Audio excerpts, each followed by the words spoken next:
Pemirsa, masih dalam perbincangan mengenai mahasiswa Universitas Indonesia yang tewas di tangan seniornya, yakni almarhum Zidan yang tewas di tangan AAB. Nah, kita selanjutnya akan berbincang dengan pemilik kos, yakni ada Bapak M. Tamin dan juga anaknya, ada Mas Suta. Selamat pagi, Pak Tamin dan juga Mas Suta. Selamat pagi. Ya, Pak, ini betul ya, Pak Tamin ini adalah pemilik kos yang disewa oleh Mas Zidan ini ya? Ya, betul sekali. Mungkin pertama kali dalam kesempatan ini juga saya ingin mengucapkan rasa bela sungkawa saya atas musibah yang tidak kita sama-sama inginkan ini. Innalillahi wa inna ilaihi rajiun. Mari kita doakan semua, semoga almarhum mendapatkan tempat yang layak di sisinya dan diampuni segala dosa, kesalahannya dan diterima amal kebaikannya. Amin. Dan juga kita semua sama-sama berdoa semoga keluarga, kerabat dimanapun berada dan juga kita itu mendapatkan anugerah dari Allah untuk mendapatkan ketabahan dan kesabaran sebagai seorang muslim yang mendapat musibah ini. Pak Tamin, sebelumnya saya ingin konfirmasi, ini Bapak dan juga anak Bapak ini selaku pemilik kosan, ini tinggalnya itu di mana sih Pak? Apakah di kosan ini juga atau di bangunan lain? Ya, pertama mungkin saya ingin perkenalkan diri. Saya memang pemilik dan penanggung jawab kos-kosan ini. Sehari-hari memang kos-kosan ini dijaga oleh atau operasionalnya hari-hari dilaksanakan oleh anak saya ini, Mas Suta. Adapun saya sendiri hari-hari juga bekerja di Pekanbaru di Sumatera, Riau. Itu. Pada saat kejadian, Mas Suta atau Bapak berada di lokasi atau bagaimana? Saya tidak ada di lokasi. Saya ada di Pekanbaru. Baru datang kemarin hari Sabtu pagi. Akibat kejadian ini Bapak kembali ya? Iya, karena kita keep kontak dengan Mas Suta dan memang sejak di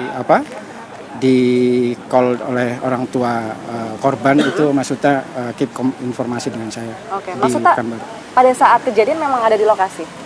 Memang cuman saya lagi di kamar saya di atas itu. Oke, di pojok ya Pak, Mas ya. Itu pada saat kejadian mendengar sesuatu nggak sih Mas? Kejadiannya hari Jumat apa? Yang hari Rabu? Hari Rabunya. Hari Rabu saya nggak dengar apa-apa sih, soalnya jauh juga sih dari situ. Oke, termasuknya cukup jauh ya? Ya. Oke, tapi ini Mas Zidan almarhum ini memang sudah menyewa kosan ini sejak kapan sih? Karena kita tahu dia ini masuk ke UI tahun 2022. Sewanya sejak kapan Pak? Ya mungkin meskipun saya tidak ada di sini, sebetulnya saya hampir tiap bulan lah. Hampir tiap bulan atau 2 bulan itu saya datang ke sini untuk ya kebetulan ada adiknya Mas Suta ini ada di sekolah pondok ya. Jadi schedule pulang itu setiap bulan. Jadi saya sempat berinteraksi lah, interaksi sesaat lah dengan almarhum. Beliau itu bulan-bulan Juli, jadi sejak awal tahun ajaran tahun 2022 22-nya itu berada di menyewa kos ini. Dan orangnya ya seperti kesan saya sih pendiam dan sopan ya. Artinya waktu ya saya pernah berinteraksi bahwa waktu ada keran rusak ya, bocor itu tetangganya padahal 101 kamar tetangganya yang rusak, kemudian dia juga ikutan lapor gitu. Ini bocor juga Pak. Saya tanya ya kenapa nunggu 101 bocor dulu baru nunggu ini. Dia memang pemalu jadi seolah ada takut gitu ya mungkin ya untuk melaporkan seperti itu. Saya ini kasih arahan lah kalau ada apa-apa memang langsung aja ini laporkan gitu ya. Itu kesan Bapak kesan ya saya jadi rada sopan dan ya sabar itu ya. Sabar. Dan saya tidak sedikit sekali ya hampir bisa dihitung komplain ya terhadap fasilitas, meskipun ya banyak keterbatasan dari fasilitas di kos-kosan ini. Pak, tapi kan ini kita tahu ya pada saat kejadian ini kan Mas Zidan ini membawa temannya begitu. Sebenarnya aturan di indekos ini tuh seperti apa sih Pak untuk membawa teman? Apakah diperbolehkan begitu atau seperti apa? Untuk lawan jenis kita artinya kalaupun datang pun harus di sepeda motor sini saja. Oke, hanya di garasi saja. Di garasi saja untuk lawan jenis. Kalau sama sama-sama cowok kan, karena kebetulan ini kos untuk cowok ya, khusus saya tidak menerima campur ataupun perempuan itu saya bolehkan. Kalaupun mau menginap juga pun dia haruskan lapor gitu. Nah, ini kan kalau berdasarkan informasi juga kasus ini dibantu terungkap akibat adanya CCTV. Betul. Memang di sini CCTV ada di berbagai titik begitu Pak, dan merekam apa saja sih terkait dengan kejadian ini? Iya, CCTV ada di 2 titik saja sebetulnya, yaitu untuk mengawasi keluar masuknya orang dari pintu yang ungu ini, dan satu lagi di atas, jadi untuk melihat ke dalam sini, keluar sini.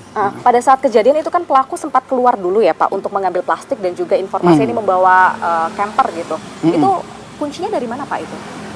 Pelaku yang mendapatkannya? Ya nggak tahu saya. Mungkin yang jelas kita mengasihkan kunci kepada penghuni penyewa kos saja.